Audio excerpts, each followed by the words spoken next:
My name is Prasad, and I'm honored to be your moderator for this webinar on behalf of SRP.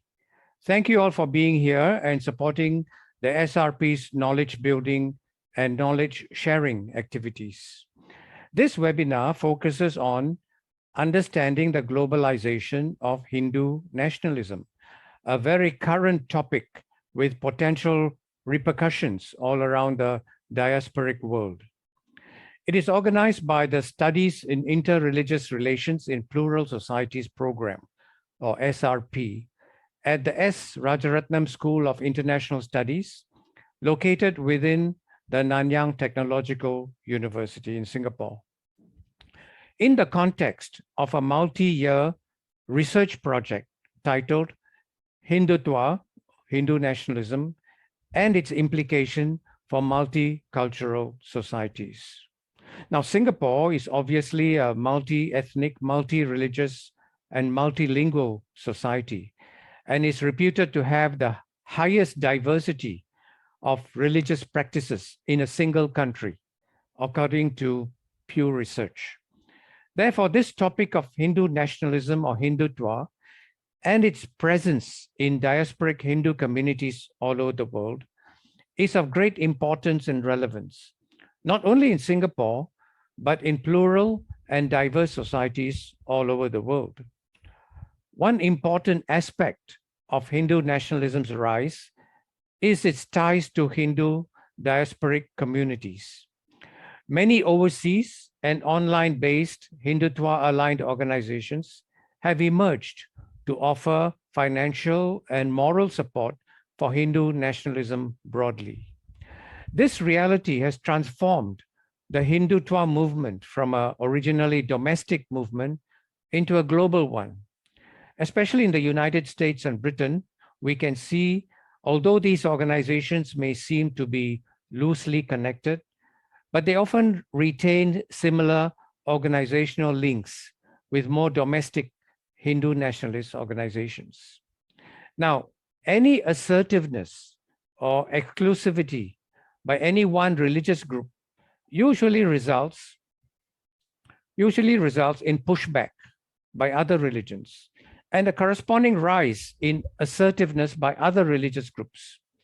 Individuals, whether wittingly or unwittingly, get caught up in these hardening positions, fed and amplified by social media and memes.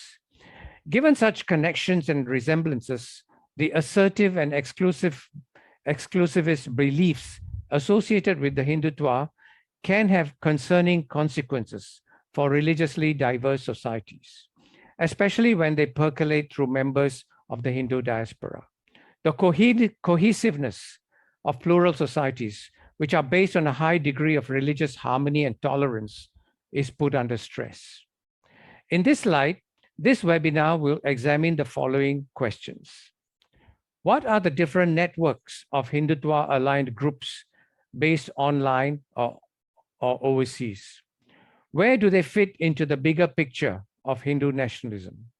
What are the types of activities these groups are involved in, including how they support and are supported by radical Hindutva groups? How do Hindutva-aligned websites, social media, and organizations appeal for support from the Hindu diaspora? What are the implications of these developments for the plural societies they are located in? We are delighted to have with us two highly qualified speakers to bring us up to speed on this topic and to address some of these questions. Our first speaker is Dr. Deepa Reddy, and she has taught at the Anthropology and Cross-Cultural Studies programs at the University of Houston, Clear Lake since 2000. She has written on women's activism in India, bioethics, and biopolitics, the relationship between caste, race, and ethnicity, and contemporary expressions of Hindutva. Her book, Religious Identity and Political Destiny, Hindutva in the Culture of Ethnicism, was published in 2006. She was also part of the editorial collective that organized a conference at Rice University in 2009 on Hindu transnationalism. And she also curated a volume on the public representation of Hinduism, Public Hinduisms, published in 2012. Her recent article, What is New About Neo Hindutva, explores newer forms of Hindu nationalism in contemporary discourse. Our second speaker this evening or this morning is Dr. Deepa Sundaram. She's a scholar of performance, ritual, and digital culture at the University of Denver. She's also the co-chair of the North American Hinduism Unit in the American Academy of Religion.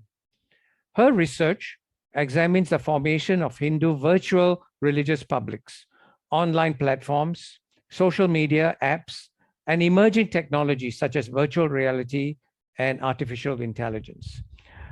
Dr. Sundaram's current monograph project examines how commercial ritual websites fashion a new digital canon for Hindu religious praxis, effectively branding religious identities through a neoliberal Vedicization of virtual spaces. Her most recent article explores how Instagram helps foster virtual ethno-nationalist social networks within India, highlighting issues of access and accessibility to religious spaces and the viability and visibility of online counter-narratives, especially those from minority or marginalized caste, gender, and class communities. Coincidentally, both speakers have the first name Deepa, meaning light in Sanskrit. And we can be quite sure that they're going to light up the topic for all of us today, but also, I believe they will also light up the screen as well. So please enter your questions and comments in the chat box, and I will do the best to bring them up to the speaker's attention after both of them have had their presentations.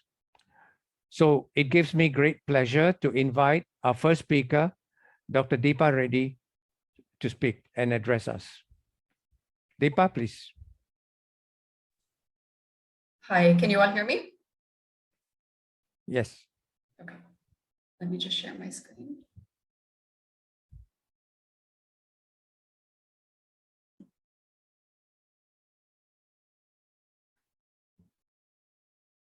Okay, can you see my slides? Yes. Okay, great. Thank you very much, Dr. Varaprasad, for that introduction. I'm really grateful to you, to Ambassador Alami for the kind invitation to share my research and my views on global Hindutva, and also to Akmal for being so proactive and helpful with all of the different preparatory arrangements. I'm really honored to be part of this discussion at the Rajaratnam School for International Relations and the SRP program with all of you and Dr. Varaprasad. The brief given to me, which has already been summarized, but let me just speak to it again, was to outline the structure and the work of Hindutva affiliated organizations abroad, their relationships to Hindutva organizations at home, and the implications for all of these activities for pluralism and plural societies. Now, I've been studying in issues related to political Hinduism since I was a graduate student, transnational expressions a bit more recently than that in my academic career. And one of the most difficult things about this topic I've increasingly found is that there's no more any kind of objective position from which to come at some of these issues, including my own scholarly one. Everything is very deeply and intractably politicized. Things often become confusing almost as soon as they happen. I don't think this is true only for Hindutva, but really for all religions in their public and politically engaged forms. Yet I do think that as controversy mounts on controversy and debate on debate, violence on violence, a certain kind of pulling back to find at least a solid conceptual framework, not just to describe, but eventually to work through some of the issues is going to be critical for us. So I'm going to use this opportunity provided by you all to address some of these issues and try to do that in my presentation. These are the three questions that are fundamentally guiding my analysis. One, what happens to Hinduism in diaspora as part of the immigrant experience in response to racism or just in the absence of understanding? Two, How does Hinduism and Hindutva as a set of fairly abstract national or nationalist ideas come to be operationalized or put into practice around specific objectives and made relevant to political contexts? Or how is it used to make arguments for an alternative politics? And three, how and what moments do different cultural and political groups gather? How do they come into alignment within a country or across borders, either to advance a certain politics or to oppose it? In other words, what are the structures or the institutions produced by this emergent form of politics? I should say also here that my own interest has been primarily with countries that are officially multiculturalist or plural. So all my comments are confined to those particular contexts. And I guess in any case, we know very little about Hindutva expressions in religious or in autocratic states. So maybe the best thing that can happen in any multiculturalist context is that Hinduism goes from being this very complex, internally very diverse set of philosophies and religio-spiritual practices with various jati, community, and other nuanced social identifications. All of this is flattened or substituted for the recognition of Hinduism as a world religion. And as a world religion, it can claim a rightful spot at the multicultural table. But from there, it is also wrestling with some fundamental existential questions like, what is a Hindu today? How can contemporary Hinduism reclaim a glorious heritage for the present? What does being religious mean in the face of global religious extremisms or other identitarian and ethnicized politics? These questions are pertinent, of course, to Hindus both in India and in diaspora, but Hinduness in diasporic context tends to organize around its essential difference from other communities. So it expresses either as a ceremonial celebration of some aspects of cultural difference or as an assertive set of claims to other aspects of the same cultural difference. In other words, there is what I guess we could call, and scholars have called, a paradox of pluralism itself. And from it emerge two different forms of community. The one seeking positive recognition by adapting and assimilating, and the other which tries to respond to stereotyping, racism, difference in general in very voicey and assertive forms. So, for example, when US presidents send Indian Americans or Indians in diaspora Deepavali greetings from the White House, one kind of community comes into relief, one which is recognized for its talents, its history, its traditions, its contributions to American national life and cultural heritage. Here is ethnicity in a legitimate and celebrated form. It's packaged with other festivals and foods of the world. It hints at Indian Americans' model minority status. And thus, it sees the community as fully worthy of placement, makes the community fully worthy of its placement within the trim precincts of a pluralist society. But when, for example, the UK Royal Mail issues its 2005 multicultural themed Christmas stamp set, including one with an identifiably Hindu man and woman holding a blonde baby that we can only presume to represent baby Jesus, a very different sort of community starts to coalesce around this apparent redefinition of the Hindu type. We actually don't know what this detail from a 17th century painting says about its own historical context. What we do know is that this insertion of Hindu themes into a British Christian multicultural narrative becomes a mark of cultural insensitivity and a matter for protest.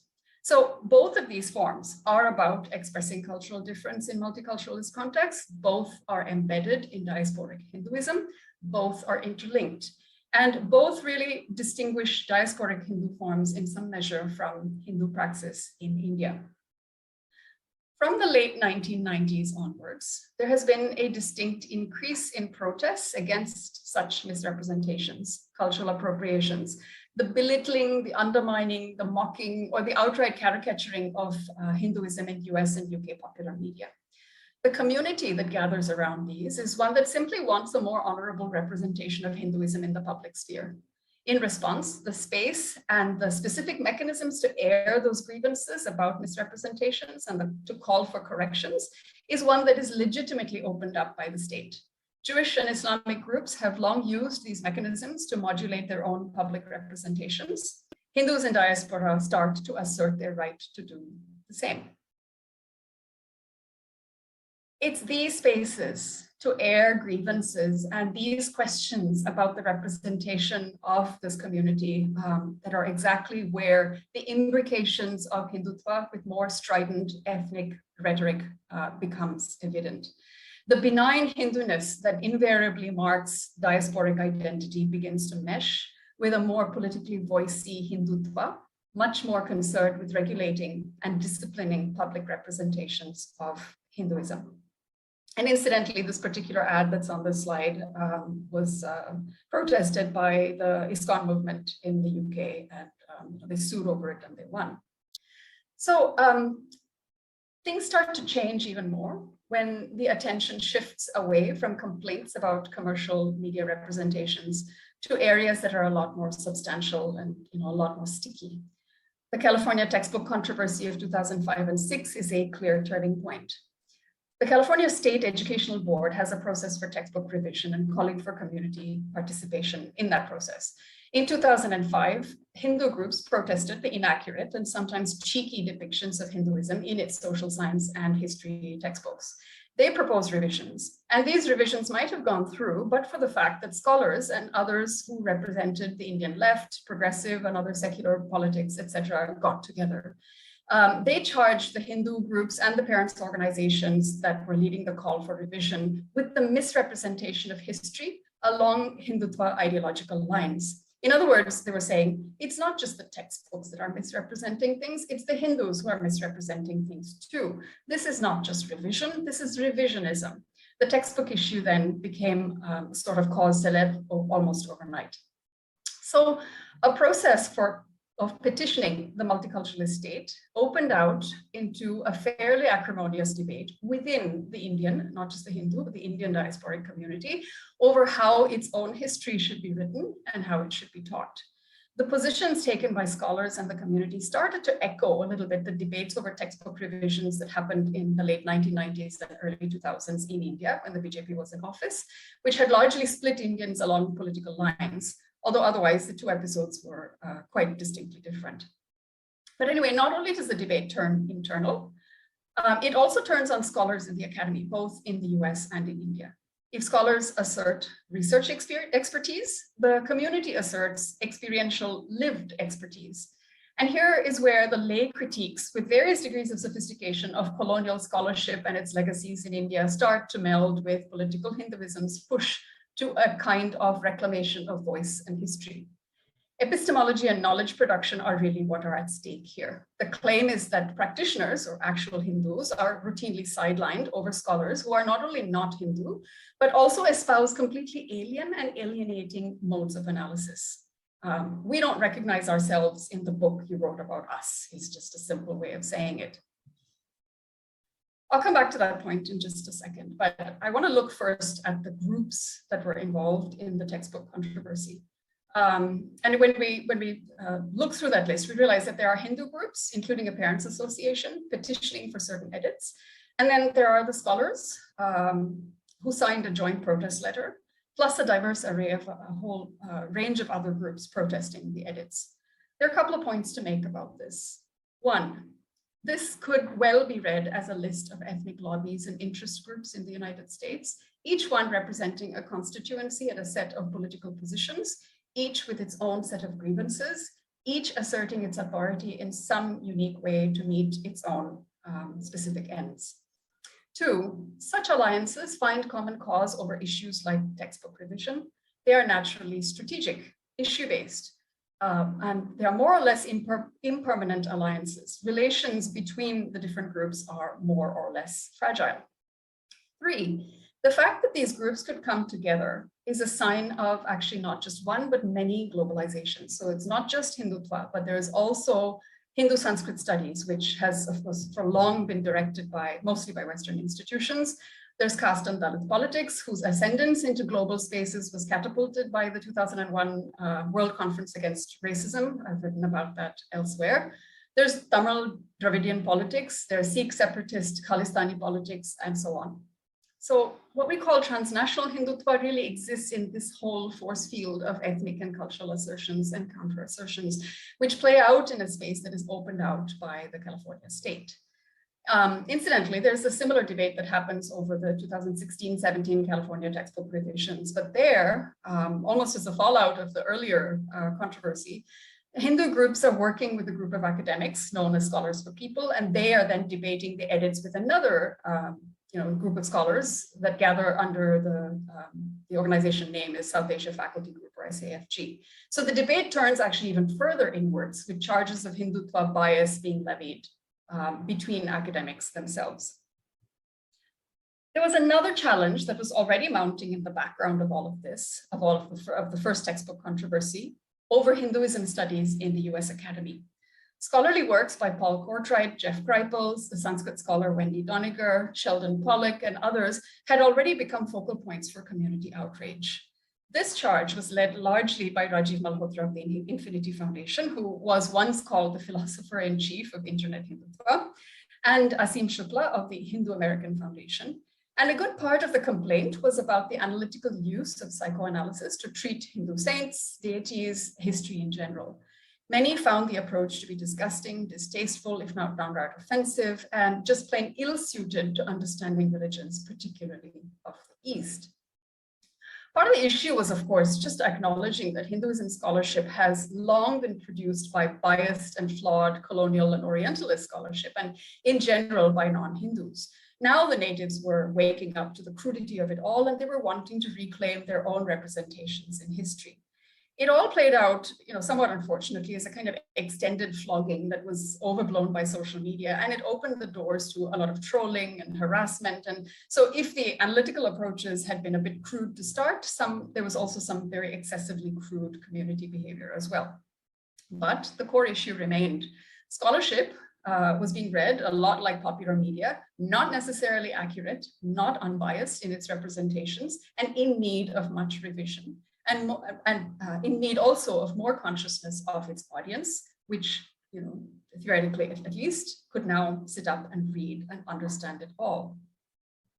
So when the California textbook issue again marked the battle lines between the intelligentsia and the community, scholars responded by publishing in a few places this sort of genealogical map that you should see on the screen now, of how a US-based issue is being supported by Hindutva organizations in India. Probably as a way to expose politics and compromise the 501c3 or nonprofit status of the North American groups.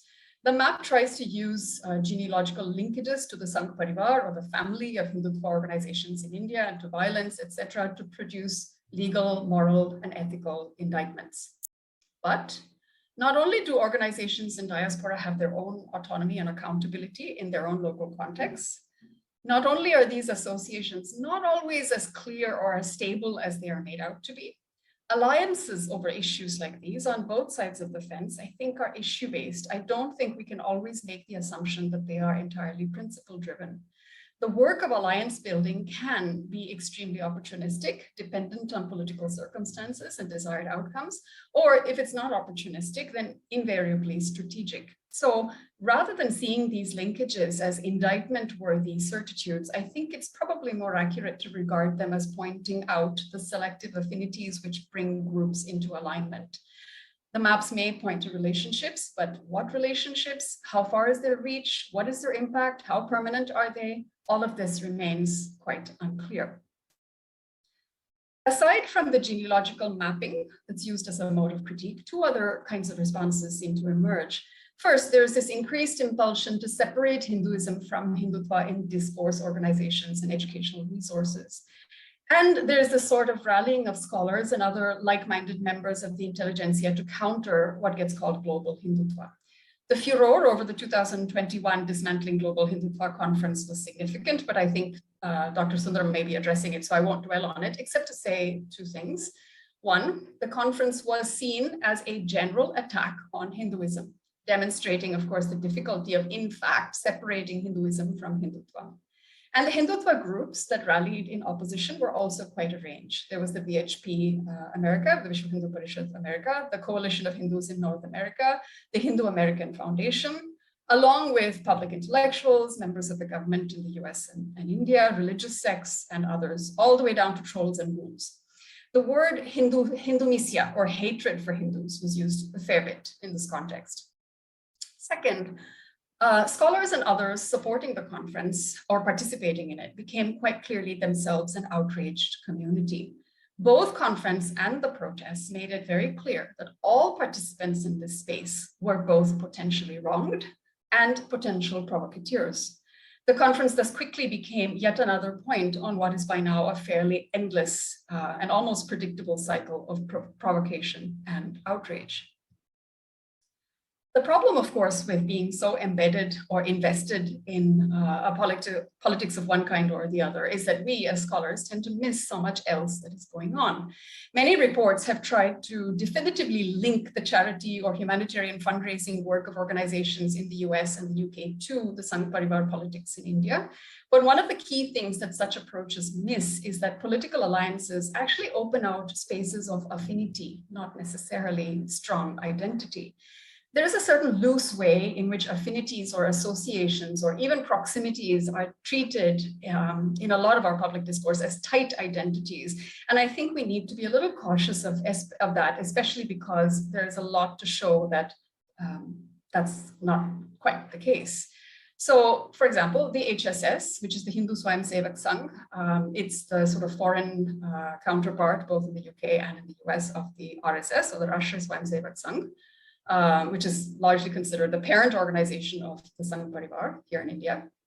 The HSS, the HAF, which is the Hindu American Foundation, the Vedic Society, all of these various organizations collaborate or align on specific issues, but not necessarily all the time and with all of them. It's telling also that ISKCON, or the International Society for Krishna Consciousness, colloquially known as the Hare Krishna Group, right, was instrumental in establishing the Hindu Council of the UK. At that time, with some resistance from the Sangh, which is interesting. The VHP, for another example, doesn't appear to have followed the developmental path of the organization in India. The VHP in the UK doesn't seem to have followed the organizational path of the organization in India. And just because the HSS had its offices on Loughborough Road in Leicester did not mean that it was behind the Hindu-Muslim unrest last year, as the Henry Jackson Society think tank report, I think, has shown. And then last example, the odd jumble of sort of problematic incidents and social media and other posts do not themselves demonstrate that there is an RSS network operating in Canada. That's from a report by 2 Canadian organizations.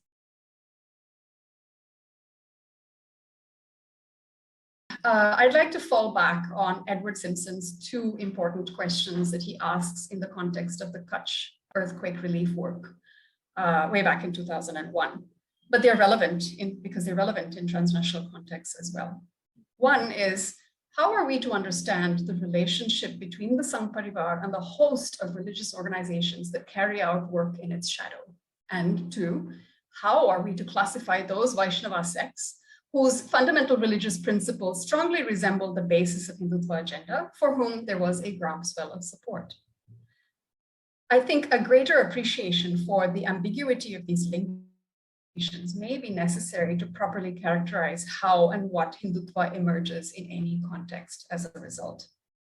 So, far from seeing the various Hindu organizations abroad as being a dense network and implying also that there are high levels of coordination and centralized control, it seems quite important to also see the differences, the varying degrees of influence of each group. Remember that Hindu organizations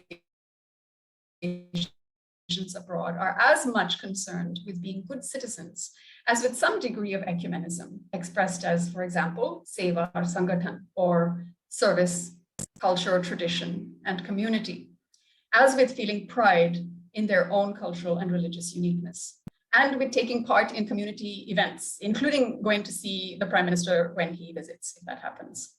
Too much attention, I think, on pinning down what American or UK or other forms of Hindutva really are, ideologically or organizationally, misses the many ambiguities, fluidities, and even possibilities that also accompany ethnic assertions such as these. And yet, it's also true that the Indian Hindutva feeling of being minoritized, or the Hindus under siege message, has a clear resonance with diasporic experiences of actually being minorities who have to counter their relative invisibility within American society. Hindutva mediating discourse in such contexts Sometimes it's a diffuse logic, sometimes it's a clear point of reference, but it's not always one or the other. In my own earlier work, I have been concerned with the vernacularization of Hindutva, a sort of Hindutva logic put into local practice without ideology. Edward Anderson has extended this insight, I think, very usefully in separating what he calls soft from hard Hindutva. Softer forms echo Sangh discourses, but they lack militancy and ambiguity. They tend to either blur or deny the links to official Sangh machinery. This is much more common as a formation in diaspora. And, for example, Priya Swami's work on Surinamese participation in RSS activities in the Netherlands actually shows a distancing from homeland religiosities and a preference for the looser cultural engagements of diaspora. Harder Hindutva expresses much more at home and calls much more explicitly on the tenets of political Hinduism. But even here, groups will sometimes express overt differences with Sangh organizations. Engagements with hard ideologies can also become fairly context dependent, all the more so when they shift completely online, producing what Sahana Uripa has in one of her papers called enterprise Hinduism. It's hard only when it's online, not necessarily otherwise.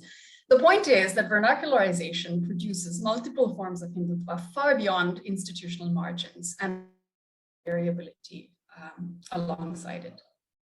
Now, we also have to remember that Hindus in diaspora are also quite a dispersed lot, embedded in local life, going about their daily lives, professions, etc. Community actually only happens when people come together, and that's maybe at a temple or on a weekend over a particular issue. Keeping this in mind, I've actually tried to focus almost entirely on the flashpoints in this presentation. One, because enactments of diasporic identity are frequently played out in such fields of tension. And two, because they most clearly demonstrate that Hindutva does not pre-exist except as a loose set of ideas and precepts, but it does coalesce, it comes together, and that happens most clearly at specific charged moments. Otherwise, its forms are variable, its rhetorics are evolving, its connections to foundational ideologies always contingent and a little bit tenuous. The everyday work of Hindu diasporic organizations, by contrast, is far, far more mundane. Yoga, Balavihar, youth activities, community activities, the telling of the story of the Hindus in traveling exhibitions, and so on. So in closing, I'd like to focus on one of these aspects, and that is seva. Seva is, of course, community service. It's critical to Hinduism in general, and explicitly a core component of Hindu identity projected in diaspora. It's a means to enact and establish civic virtue. Seva is also the rubric under which the Sangh's development work gets conducted. This is called Seva International, which is the foreign counterpart to Seva Bharati in India, which falls under the RSS umbrella, to be imitated by some commentators in funding Sangh activities in India. Likewise, development fundraising by organizations like the IDRF, which is the India Development Relief Fund, has been charged with the obfuscation of the real Hindutva intent that is ostensibly hiding behind the label of development. And yet, there is a universalism to Seva that is always expressed. And nowhere is it more clear than in the UK's Seva Day materials, which make no mention whatsoever of Hindu moorings, or the fact that organizers are mostly Hindu groups linked to the Sangh, or that it was coordinated in early years by Seva International.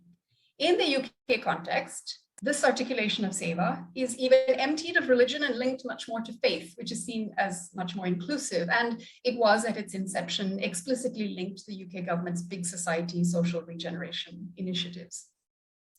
I've argued in my own prior work that although it may be hard to discern through so much other very loud rhetoric, what is different about Neo-Hindutva is also this.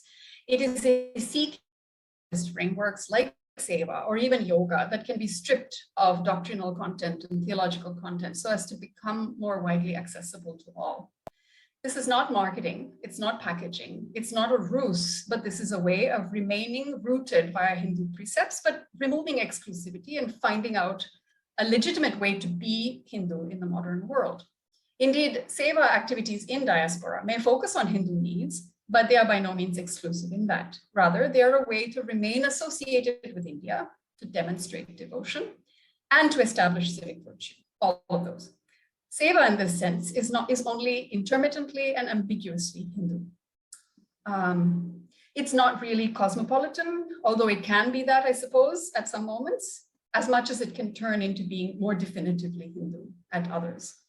And this, as John Zevos has said, is also Hindutva, because Hindutva is essentially an ideology that has always oscillated being between encompassing other Indian religious identities in one moment, staking a claim to a kind of genuine Indian secularism in another, while at other times projecting a strident and exclusive notion of Hinduness. I think if we are going to get past the intractability of so much of the debate that has precipitated around Hindutva, it may help to pay far greater attention to such diverse, multipolar, multifaceted, and variable aspects of diasporic Hindutva practice. Thank you.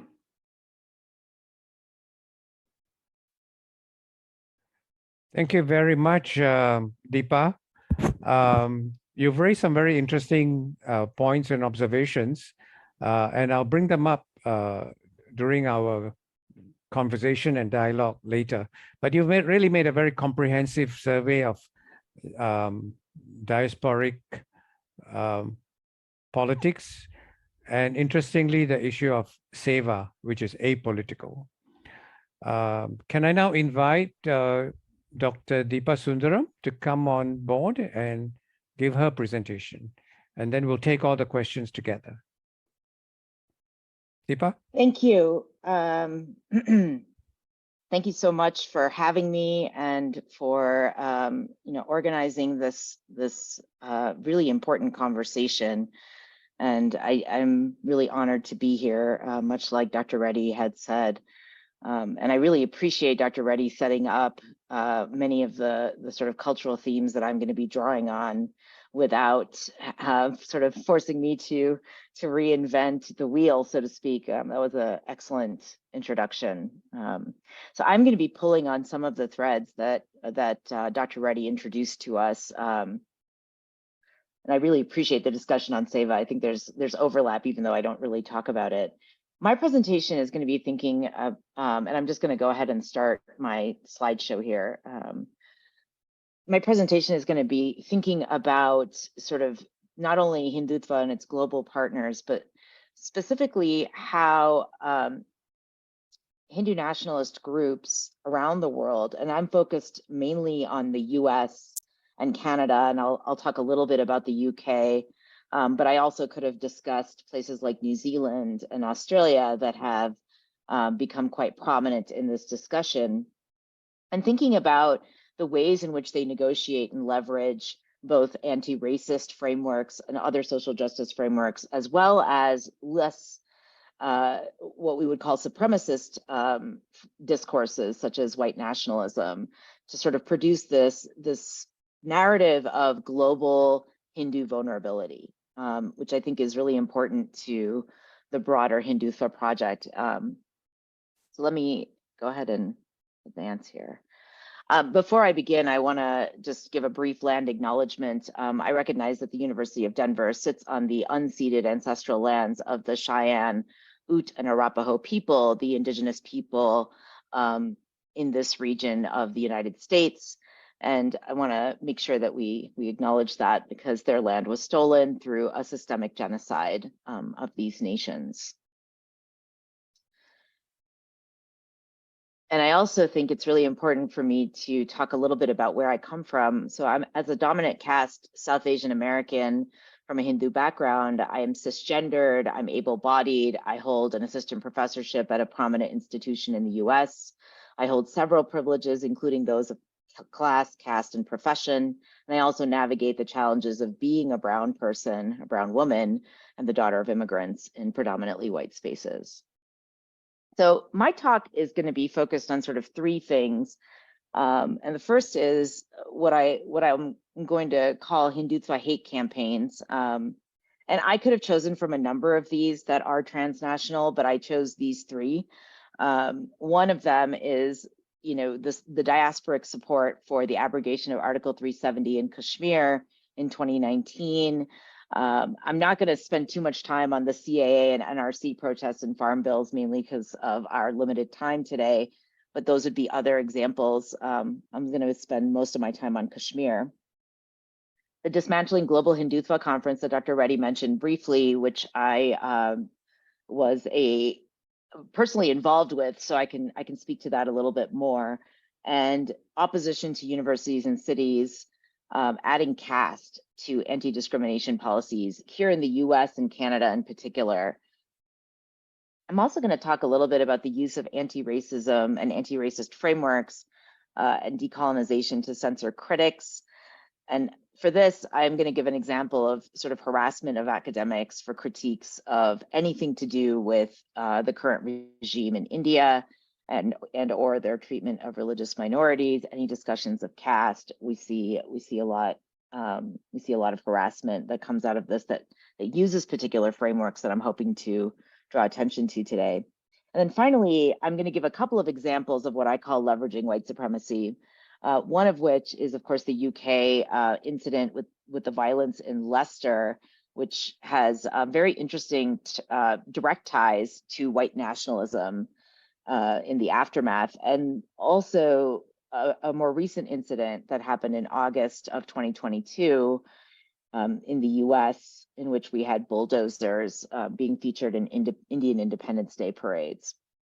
And I'll talk about how both of these incidents show us how diasporic and Hindutva organizations have been able to leverage white supremacy to sort of enshrine diasporic Hindus as perennially vulnerable, and sort of what this does for the Hindutva support in the broader global sphere. So I really appreciate what Dr. Reddy had done. I'm just going to give a brief overview. I'm not going to talk too much about this, but this is sort of a overview of some of the Hindu organizations that we see specifically in North America and the UK. My talk today is going to be focused on the Hindu American Foundation and CONA, or the Coalition of North American Hindus, with a few examples from some of these other organizations. But as Dr. Reddy pointed out, we have the global arm of the RSS, or the Rashtriya Swayamsevak Sangh, which is the paramilitary organization within India, is the Hindu Swayamsevak Sangh, which has branches all over the world, including prominent organizational structures in the UK, Canada, the US, and New Zealand. We also have the Vishva Hindu Parishad, which has a prominent branch in both the US as well as in the UK. And then you have a number of other organizations. I want to highlight two others, which are the Hindu Student Council and the Hindu on Campus Twitter handle, which actually is a pretty recent addition. Both of these are supposed to be student organizations that organize in concert with these broader Hindu cultural organizations as they describe themselves, but they also become really important arms of some of the more recent neo-Hindutva arguments that we see in the US in particular, which is that criticism of Hindutva is criticism of Hinduism and also harms Hindu students on campus. And this has been a really strong aspect of the argument that you see being made as to why criticism of Hindutva is so dangerous for Hindu communities in the diaspora, as far as they are concerned. And I think this is really important because this builds on what Dr. Reddy talked about with what Rajiv Malhotra was trying to do in the early 2000s, and also with the volume that he inspired, Invading the Sacred, in 2007, where the sort of unified perspective that comes out of that is that Hindus are under attack and they have no insider voices to speak for them. And what I'm going to argue in part is that what we see with the future of these organizations, or what I call Hindutva futurism, is that it's not just that we need an insider, but we need somebody who's willing to sort of be the right kind of Hindu, the true Hindu, to speak on behalf of Hindu causes. And this fight is really in our youth, right? That's where it's happening. And so these Hindu student organizations become a really important part of this. I credit Dr. Audrey Treshke with this particular graphic that she created, but I kind of wanted to show this because it shows the Sangh's reach into the diaspora in a really important way. So these are some connections that we see between both political and cultural organizations. The VHP, of course, originated in India, but we see that it has an arm in the United States as well as one in the UK. And the BJP is of course, a political party in power, but they also have overseas friends of the BJP. And this, again, this is an organization that's particular to the US, but they have similar lobbying outfits in other Western nations as well. The ABVP is the student wing of the RSS that was created actually in 1948, but has become prominent more recently for disrupting various activities in India. And the HSC, while again has predominantly remained a student organization formed by the VHPA in the 1990s, it has now become an important feeder for other Hindu right groups, and they've become very involved. We saw them actually become quite involved during the Dismantling Global Hindutva conference. And then Seva Bharati International, which is another important group that sort of ties, I think, a number of these organizations together in a variety of different capacities. And so before I go forward, I think part of what animates the sort of global connections and partnerships of Hindutva is this ideological commitment to the idea of a Hindu homeland, this idea not only of a Hindu homeland, but of this idea of a broad space that belonged to India in the past, right? This idea of Akhand Bharat. And I give a number of different maps of what you see coming out of India right now in terms of people, of how they view what this original India might have looked like. But the idea of the Hindu homeland is in part what animates these diasporic Hindu organizations, not necessarily because they see themselves as directly connected to that homeland, but the idea of a homeland for Hindus animates diasporic communities in giving them roots. And this really goes back, to the anxieties. Arun Chowdhury wrote about this in that Public Hinduisms volume that Dr. Reddy mentioned, where he talks about this anxious futurism that animates Hindu communities in the early 2000s, of looking for a link to something that grounds them in a landscape and a territorial space that was largely hostile to people of color, of all shapes and sizes, but Hindus included in that. So feeling unmoored in that space, I think provided a ripe opportunity to start establishing some kind of emotional or affective connection to something real, something beyond this, right? And you can see how this was important for example, Jewish communities that saw Israel as a beacon, even though they weren't themselves Israeli or even necessarily directly connected to Israel. So I want to jump in, and what I'm going to try to do today is show some different kinds of hate.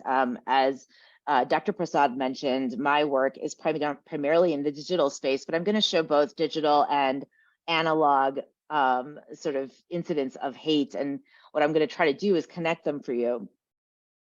So I want to begin by showing this, because I think one of the things and themes I'm going to be coming back to in my talk today is this idea of Hindutva futurism, which I will define for you in a more detailed way. But these are two tweets that were posted during the Dismantling Global Hindutva conference, which took place in the fall, in September 10th through the 12th of 2021. And I redacted the names because it's not so important who tweeted it, but rather what they're saying, right? And you'll notice that there is a push to talk about Hinduism as Hindutva, right? And this is part of the Hindutva futurist push, right? That any criticism of Hindutva is necessarily an attack on Hindus, right? And this is really important for how Hindutva organizations like the Hindu American Foundation and the Coalition of North American Hindus were able to animate and gin up a huge response against this academic conference. And Dr. Reddy knows this as well, and I'm sure as many academics would be able to tell you, is that most of us go to conferences and speak to between 5 and 20 people.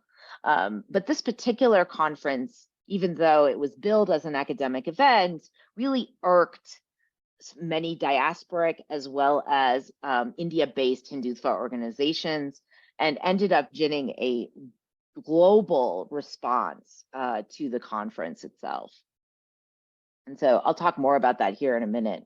But before I do that, I want to sort of talk a little bit about these different hate campaigns that I mentioned.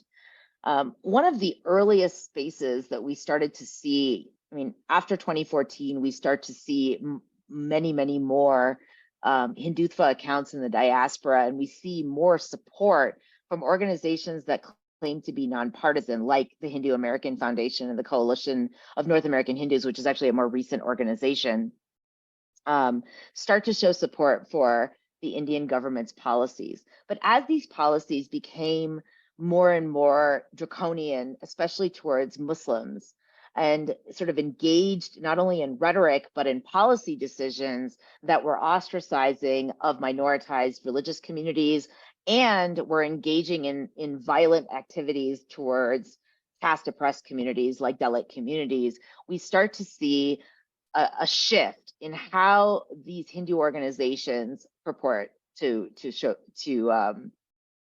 comport themselves online in particular. But one of the big, I would call watershed moments, was the abrogation of Article 370 and Article 35A, which removed Indian occupied Kashmir's autonomy in 2019. And one of the first things you see is criticism of the current US VP Kamala Harris, who was running for office at the time, because she put out a statement questioning human rights violations in Kashmir. Several of the Hindutva organizations that I showed were very concerned about what was happening.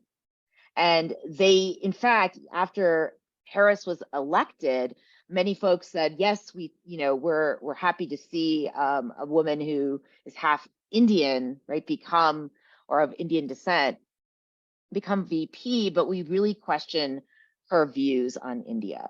And this was kind of a broad refrain that we saw. We also saw, quite famously, the Indian Consulate General in Times Square sort of declaring this as this important moment for the bringing together of Akhand Bharat, right? The true India really coming together, and calling for what he called an Israeli model in Kashmir. And many folks on the left, of course, took this to mean that India should be colonizing, sort of using a settler colonial model in Kashmir and moving Hindus into the region, right? And that is precisely what he was intending to say.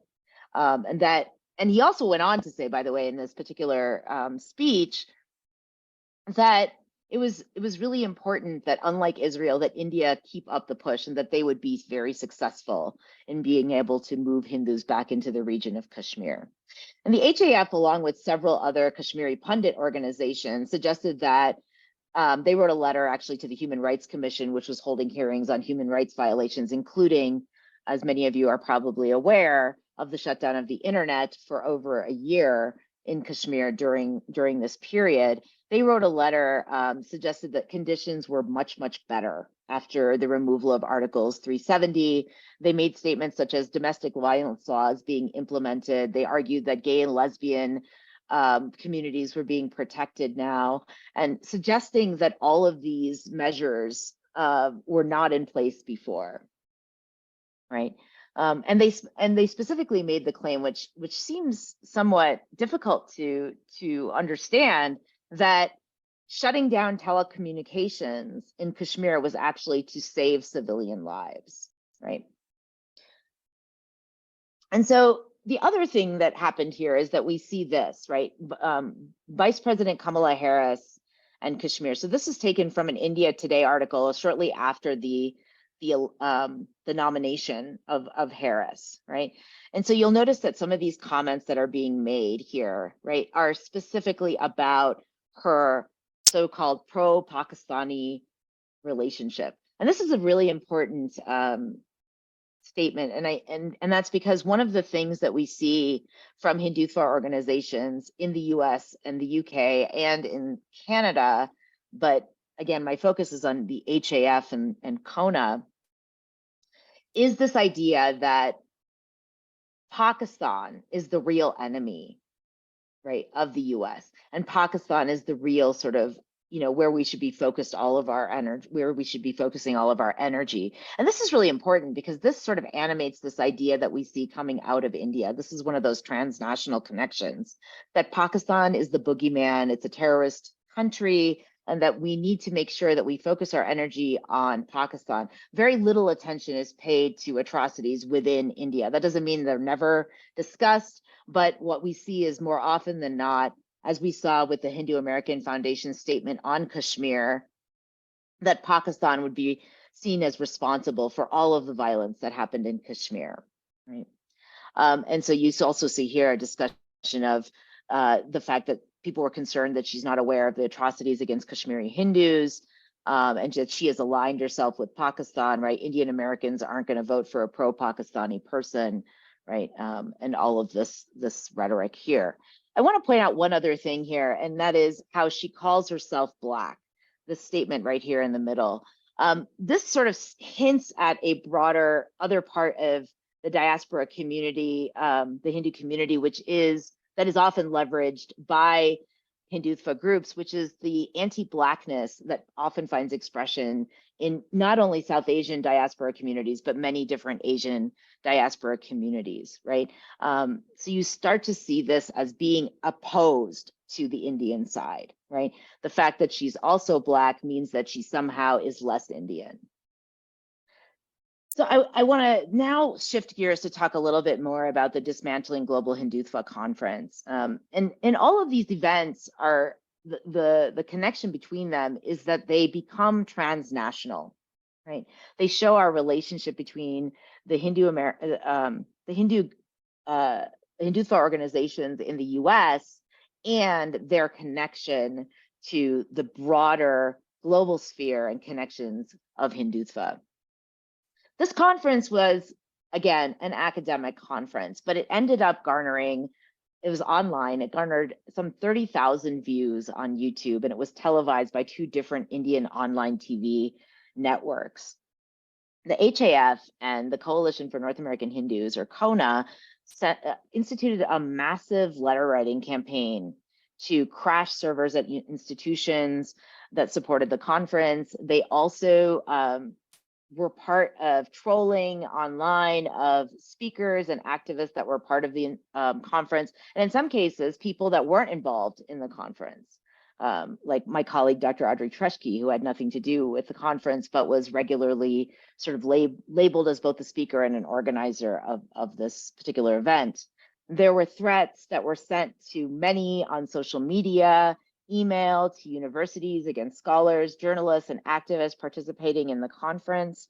There were many, many claims of Hindu phobia that were made without basis. And one of the big things, going back to what I said earlier, was that this conference would threaten Hindu students on campus. And this was a really big part of Suhag Shukla herself, who's the executive director of the Hindu American Foundation's arguments that the conference was a bad thing, right? She said that if this goes forward, Hindu students would be targeted with anti-Hindu hate, and that therefore the conference itself was a danger, right? And this was the basis, by the way, of a complaint that her organization filed with the Department of Education against the University of Pennsylvania, which was viewed to be the hub or the central organizing platform for this conference. And then finally, one thing that I think is really important to highlight is that we saw also in some of the letter writing campaigns appeals to the Indian Ministry of External Affairs that ostensibly threatened non-resident Indian students and faculty with legal repercussions in India. And this ended up causing many of the speakers to withdraw, specifically those that didn't have US citizenship or UK citizenship. Anyone that was involved in the conference that was a student that was having to go back to India were threatened with charges at first information reports, or FIRs, if they were to go back to India. And we saw a similar campaign, by the way, when we had the CAA and NRC protests, or the Citizenship Amendment Act protests, that went beyond just Delhi and were actually seen in several parts of the world. So we saw protests in the UK, the US, Canada, New Zealand, Australia, France. And what ended up happening is that some students were actually denied entry back into the country if they were Indian residents. And so this was a huge fear. And to watch an American Hindu organization then appeal to the Indian External Ministry to sort of, see this come forward was really troubling. I'm realizing that I'm taking a little bit too much time, so I'm going to skip ahead here. The other front, in addition to the Dismantling Global Hindutva Conference, or academic inquiry into Hindutva in general, that we see these diaspora Hindutva organizations sort of fighting in a global scale is on the issue of caste. More recently, especially in the US, but we're also seeing it in Canada, we've seen a number of institutions, universities, recognize caste as part of their anti-discrimination policies explicitly. And of course, we have this famous case that's going forward right now in California with Cisco Systems, in which this particular company was accused of caste discrimination by 2 Dalit workers. And that case is actually going through the courts right now.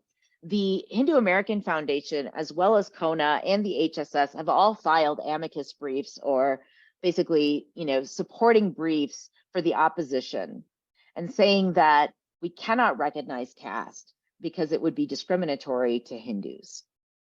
And they have made this argument not only in the Cisco case, but also in several cases that have gone forward to recognize caste at universities like the Cal State University system, Brown University, Colby College, Brandeis, the University of California, Davis, and most recently in the city of Seattle, which is the first city to recognize caste-based discrimination. And what they argue is that such measures would only allow people to single out Hindus for discrimination. And again, it goes back to this narrative of Hindu vulnerability. And this is a really important thing that the HAF comes back to. And I'm going to sort of show what this looks like, even when it goes counter to the so-called principles of the Hindu American Foundation of plurality and inclusion. We'll see here Suhag Shukla on Twitter is talking about Vivek Ramaswamy, a Republican candidate for president who happens to be Indian, of Indian descent. And she criticizes the New Yorker for mentioning his caste in their profile of him, and which she sees as sort of, creating this Hindu hierarchy trope, right? She doesn't really criticize the fact that Vivek Ramaswamy makes the case that caste discrimination doesn't exist anymore, or that he thinks that woke politics are somehow destroying America and that we really should have been focused on capitalism. Rather, she wants to focus on this, and she sees, and she has argued, that Brahmanism as a term is a slur against certain groups of Hindus. So I want to skip ahead, and I think I'm going to stop with this example, and I'll skip to my last slide so I don't take up too much time and we have plenty of time for questions. But we see a similar kind of narrative of misinformation that emerges in the more, sort of front and center violence of Leicester in the UK. So an overview of what happened is essentially in September 17th, 2022, we had 200 Hindu men that marched through a Muslim majority area of East Leicester. They were shouting slogans of Jai Shri Ram, which has become a phrase that has become synonymous with Hindu nationalist violence. We saw several incidents of vandalism and violence towards both communities. Notably, a flag was removed from a Hindu temple. We also saw a lot of bottles and other projectiles that were thrown. Further violence ensued after the first night, and we saw a mosque being vandalized as well. And one of the things that emerges out of this, out of this particular incident is the really disturbing direct connections between Hindutva and white supremacy. While online, we saw a lot of different takes on this particular incident. And actually, I think what I'll do is I'll show those really quickly and go back. So here are 3 different accounts, 2 of which are Hindutva accounts in different regions. So Sarah Gates is a Hindutva activist in New Zealand who talks about how this is, the misinformation online and the Guardian and all of these newspapers have misrepresented precisely what happened here, and that reporting on Hindu nationalism is somehow going to make Hindus unsafe from Islamists. And then we also have on the right, we have Nupur Sharma, who is a editor and writer for Op India, which is a Hindutva-leaning newspaper, talking about how misinformation campaigns triggered violence against Hindus. What we do know is that there was misinformation on both sides and that escalated the violence, but it wasn't necessarily against one group or the other. And then finally, in the middle, we see how the High Commission of India in London is also part of this, right? Talking about how we are really concerned about the violence against Hindus and the Hindu religion that is happening in Leicester, and that we call on the authorities to provide protection. One of the misinformation threads that was being circulated was that 200 Hindu families had been displaced. That turned out to be false. There were a couple of stories also from the Muslim community that also turned out to be false, that were fueling this particular violence. But what we see is Hindutva organizations taking advantage of this situation to try to control the narrative online. And what's worse than that is that we recently saw an interview done by Op India with a member of a group called the English Defense League, Tommy Robinson. And the English Defense League is a far-right Islamophobic organization in the UK that often supports white nationalist causes. And these two statements that I've highlighted, I think, are really important. The media slandered you as extremists. They attacked you. They sided with the radical Islamists. That's not going to change. None of them fear the Hindu community. The time for being scared is gone. And this statement is taken from an article by Amardeep Dhillon that just came out about a month ago. And what Dhillon is showing is that first statement could have been made by somebody from the Hindutva organization or from the Hindu community that identifies with Hindutva, right? We see that, but it was actually made by a white nationalist. He also pledged reinforcements. He says that I've been inundated by Englishmen who want to fight alongside Hindus. What are we going to do, right? And he said that he would bring hundreds of men to Leicester tomorrow if the Hindu community asked for it. This kind of, alliance, or what I would call a hate alliance between Hindutva and white supremacist organizations, is growing. And we see it also in Canada. Dr. Reddy mentioned the recent study of the RSS, but another study that has come out has shown that we are seeing a lot of ties between certain Hindutva organizations, both in Canada and the US, and far-right accounts on Twitter, far-right organizations. And I'm gonna just show one other thing on this. Here is Shuhag Shukla, as well as some other misinformation. So you'll notice that the Hindu American Foundation also called the coverage of Leicester as biased because it didn't talk enough about the violence against the Hindu community, right? And we here see a journalist who was widely trolled for The Guardian, who was on the ground doing the reporting, talking about what she saw. And one of the things she mentions is that a man in the UK talks about supporting the Rashtriya Swayamsevak Sangh, and it's really being important for Hindu Rashtra, right? He says that Hindu independence didn't begin until Narendra Modi took office, and points out that Muslims are the problem in the UK. Now, all of this is to say that there are a lot of shared interests, as Dhillon points out, between white nationalist groups and Hindutva groups. In particular, there's two shared points of interest, which are sort of anti-queer politics and anti-Muslim politics. And so and I would argue another one would be this support for an ethnic nation state, right? The need for a homeland for a particular group. And it should be noted that this is not a new alliance. The RSS themselves and some of the founders were inspired by the Nazis' idea of ethno-nationalism. And then more recently, in 2012, white nationalist Anders Breivik, actually in his manifesto, Anders Breivik is somebody who committed the largest mass murder in Norway. He killed 86 people, and he released a manifesto of some 100 pages, of which he devoted 33 pages to Hindutva, and talked about how Hindutva was actually a very good ally for what he believed was the important thing to happen in Norway, or of a white nationalist state, specifically because of their anti-Muslim stance. And so I know that I'm running out of time, so I actually just want to show one more slide here, and then I'll cut to my conclusion. This is another example of some of these hate alliances. One of the groups that we see regularly retweet the Hindu American Foundation is a handle called Jihad Watch, and it's run by a man named Robert Spencer.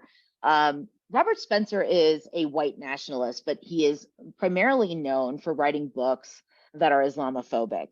And you will see him here defending the HAF's lawsuit. Well, it's not exactly their lawsuit, but it's a member of their board's lawsuit against a journalist, Rakib Naik, who is a Kashmiri journalist who writes for Al Jazeera, and who was accused of defamation.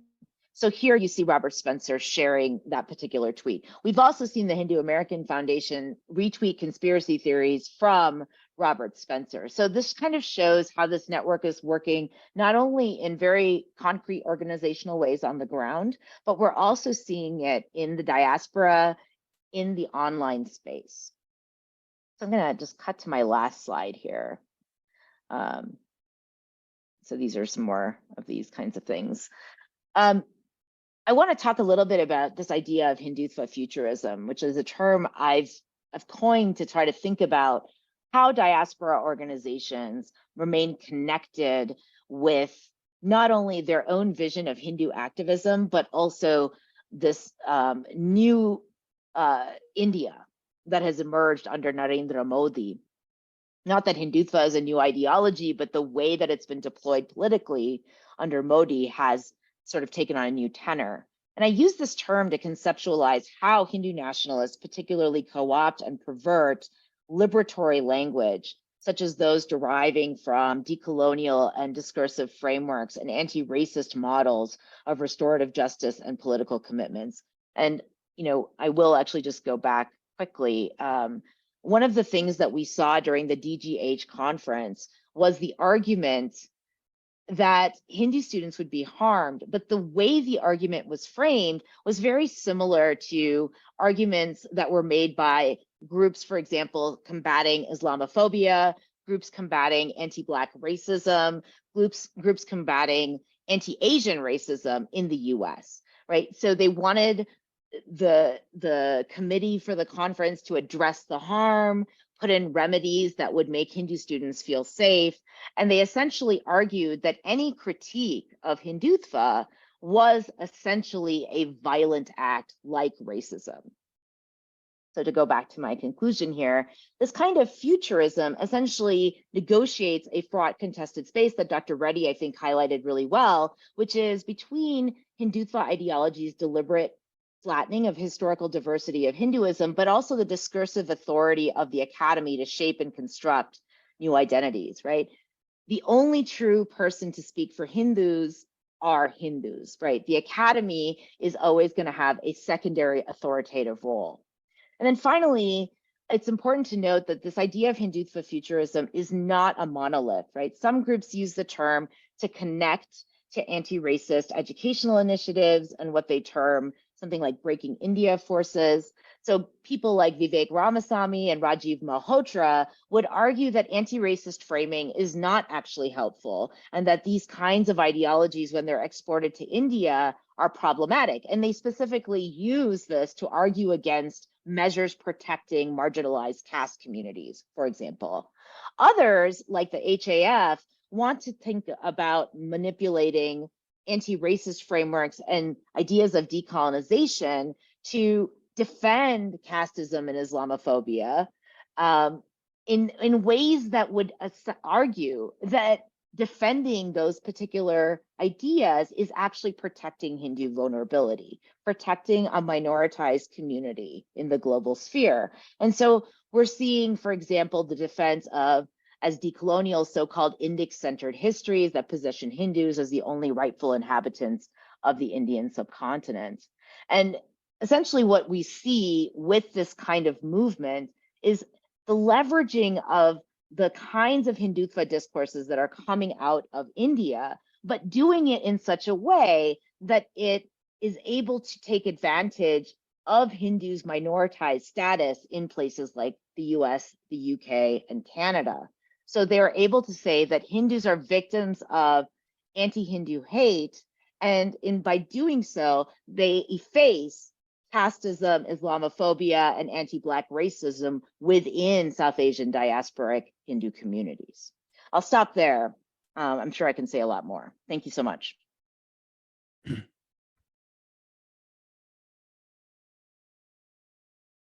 Thank you very much to both our speakers. We had Dr. Reddy speaking in a broad sense about the diasporic Hinduism and trying to position Hinduism as a global religion and giving us a more macro picture. But what we have in the second speaker is much more specific examples of Hindutva in the US and in the UK. And I want to thank both of them for this because it balances out the dialogue and the conversation on this particular topic, because we've got the context from the first speaker and then we had the specific examples from the second speaker. So thank you very much to Dr. Reddy and Dr. Sundaram. There are a number of questions coming up on the chat group. And I want to take Dr. Alami's first question, which is the distinct separation between North India and South India, and whether the Hindutva rhetoric will permeate into the southern states, which have a strong independent streak amongst them, and a strong because we haven't seen the same degree of Hindutva presence in the south. Do you think that this is temporary, or do you think that this will create a polarization between the two parts? So maybe Dr. Reddy, since you're stationed in Pondi, you might want to take this up first. Sure. Well, it is on one level a whole other conversation. We need to set sort of a background for how the BJP became a political party in the first place, and slowly over the years has established itself in the form that we see today, right? It didn't have the authority that it does at the moment in several other states, not just in the South, and it has built that. So I think a sort of context-specific story for several different regions of India might be necessary. That said, in the South, Karnataka is a little bit different from Tamil Nadu, very different from Tamil Nadu. In Tamil Nadu, there's just been a very different kind of Dravidian politics that has much deeper roots here. So I think there are different factors that are going to affect whether the BJP can or cannot make inroads into these places. That said, I mean, I think the short answer to that question really is that it's a political party with national power at the moment. And that confidence is actually allowing it to, move ahead in trying to form in new parts of the country. I want to say that politics in India in general, this is not at all limited to the BJP, is very, very opportunistic. It's not entirely principle driven at all, which is one of the points that I was trying to make. And in fact, that distinguishes the forms of politics that you find here from the types of politics that you could, a lot more predictable politics that you could find in, for example, in North America, where you can count on candidates to have principle-based decision-making in their make decisions about whom to ally with or who to have lunch with, or etc. And so I think that many parties, whether at the local level or the national level, end up making those kinds of decisions about how best to chart their own futures. So I think it's a difficult question to answer about whether they will or will not make inroads. It sort of depends on what the alignment might be at any given moment in each one of these states. So, I mean, I'll leave it at that. It's a sort of question that needs a little bit more background, I think, in terms of just understanding electoral politics in India and how it works. Yeah, thank you. Thank you. Would the other Deepa like to add to that? I think Dr. Reddy is right on point with all of those points. As somebody who also researches Tamil Nadu, I would say that there are some specific things that distinguish Tamil Nadu and Kerala in particular from Karnataka, and I think that we should. All politics is local everywhere, but in India, it's particularly local, especially in the South. And I would say language politics in Tamil Nadu is something that I would highlight that would make it difficult for the BJP, particularly in their current iteration and their current plan to take over Tamil Nadu. They are definitely emboldened. They've recently in their plan for the future, like they put Tamil Nadu and Kerala on their map as like targets. And they've been able to take small local elections in certain regions, right, in Tamil Nadu as well. But these are heavily Brahmanical, so there's like another divide here too of caste. Yeah. I would say that Tamil Brahmins in general are much more supportive of the BJP than overall the Dravidian political square. But what will usually bring, especially in Tamil Nadu, to, the different disparate caste groups together is some kind of assault on Tamil. And this idea that like, you know, Hindi imposition is going to be made. And this is like a longstanding thing, you know. My mom told me that in the 50s when she was growing up in India that she led like a Hindi imposition protest. So it's not new politics in India. And I think that the BJP's strategy right now, as it stands, is still not, it's not well formulated locally, but I think we will see that change and adjust as we go forward. For example, I think they're currently trying to run Tarun Vijay as a chief minister candidate.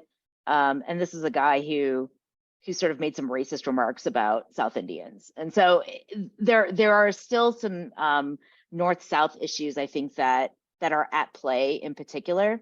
And then there's one other thing. There's also a strain, or at least a belief among some Dravidian political parties, and it's not, I don't know that it's untrue, that, you know, Tamil Nadu and Kerala are literate places. They're places that privilege education. They have high tax bases. And this idea that like the BJP only wants control because they want to take that money and be able to use it, right?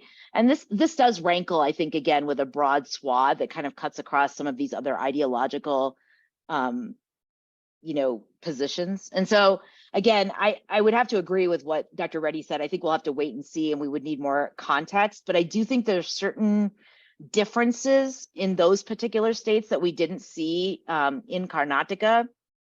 We don't see, for example, the same kinds of enmity between Hindu and Muslim communities as well. Like it's that kind of communalism is difficult to leverage when we have much more isolated incidents. And I think once we see the BJP formulate a strategy, we might see a robust and comprehensive approach. But right now, their strategy has been largely unsuccessful, in my opinion, because they don't necessarily understand the cultural politics of these states in particular. Yeah, thank you. Thank you. And I think you're very right in that the politics of Kerala, Karnataka, Tamil Nadu, Andhra Pradesh are very different, very local. I want to pick up a comment made by Chitra Shankaran, and you can see it in your chat box, is how does a political Hindu who doesn't want to get involved in the VHP or the RSS, how do they navigate themselves in this scenario that you both painted, especially in the US and the UK? Can they keep their Hinduism separate from Hindutva?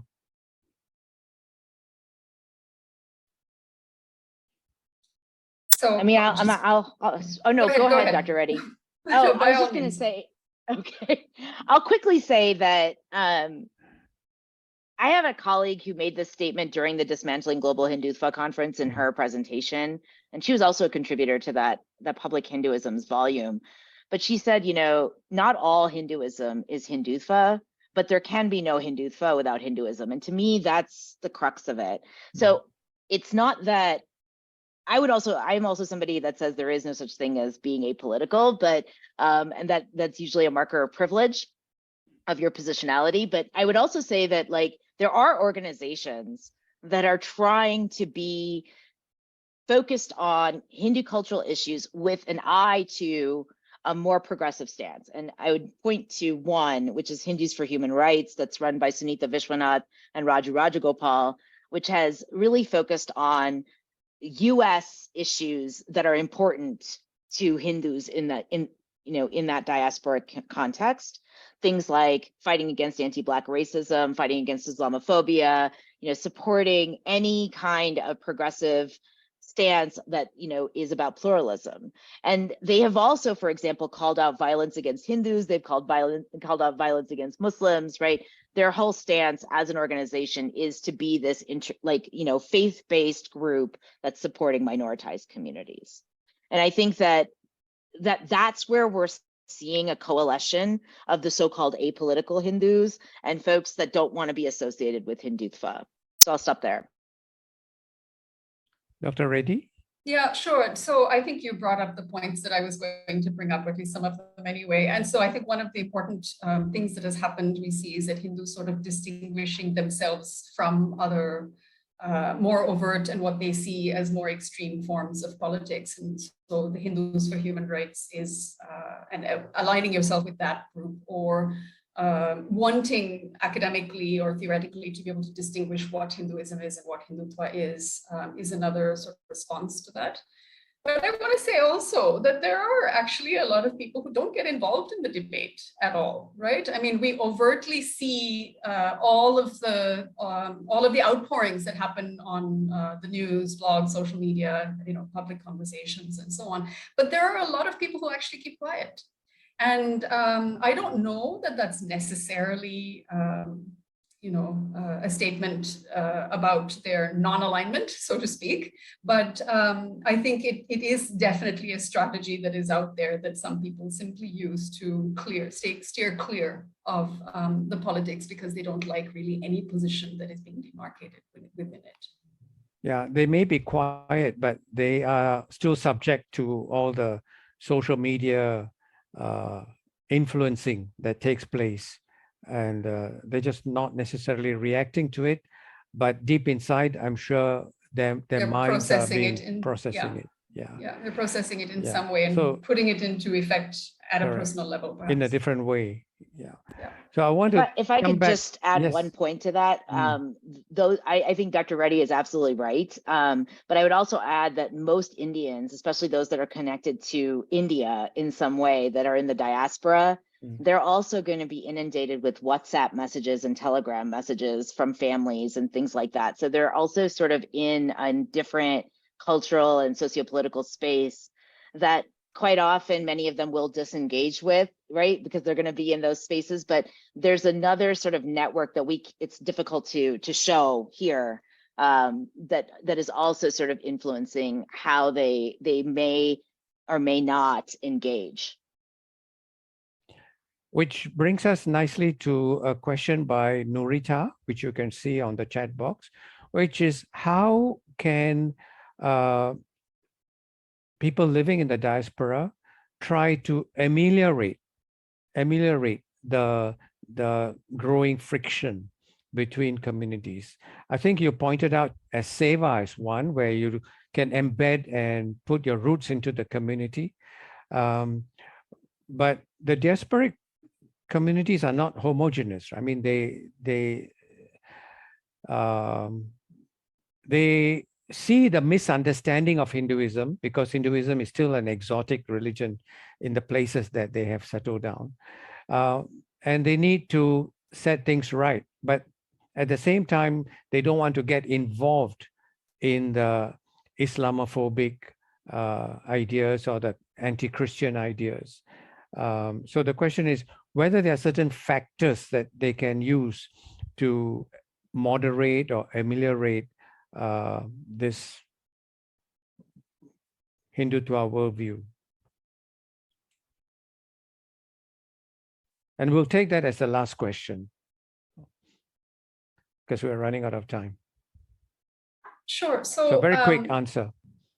Yeah, sure. No, I'm not sure I have a much different point to make other than, what we've already said before. What kind of ameliorating strategies might they be able to use? Sure, say trying to reach beyond the specific tenets of a religious faith in order to be able to cross boundaries and speak across differences. And maybe that's really what the point is that we're getting at, right? How do you then speak across these differences when they are inundating your chats, they are all over the place, they seem to put you into a kind of identitarian existential crisis.